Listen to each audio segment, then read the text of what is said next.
Hi everyone. So আমাদের এখানে 25শে বৈশাখের মেলা হচ্ছিল, তো আমি একটা ছোট্ট মিনি ব্লগ শেয়ার করতে চলেছি।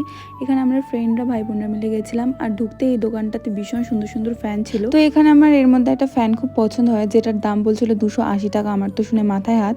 তারপরে এখানে আমরা বোতলের সেকশন দেখি, এই বোতলগুলো 500 550 টাকা করে বলছিল, যেগুলো অনলাইনে তোমরা 300 350 করে পেয়ে যাবে। আর এখানে এই কিউট স্ট্রগুলো তো আমার ভীষণ পছন্দ হয়েছিল, 20 টাকা চাইছিল, বাট আমি কিছুই নিইনি। দেন আমরা একটু ঘুরে টুরে তারপরে চলে আসি নাগরদোলনা চড়তে। এখানে আমার বোন ঘেমে তো পুরো একাকার, গরমে প্রচণ্ড গরম ছিল সেদিন।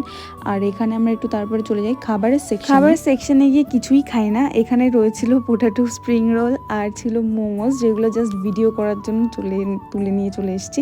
তারপরে এখানে একটু চাবি রিং আর হেয়ার ব্যান্ডের শপে গেছিলাম। এখান থেকে দুটো হেয়ার ব্যান্ড নিয়েছে, আমার একটা বোনের একটা। আর এই চাবি রিংগুলো আমার খুব পছন্দ হয়েছিল, বাট কিনিনি। 60 টাকা করে বলছিল, যদি নিতাম তাহলে মা বাড়ি গিয়ে পেটাতো। তারপরে বোনের এই দুটো ক্লিপ পছন্দ হয়েছিল। খেতে খেতে বাড়ি চলে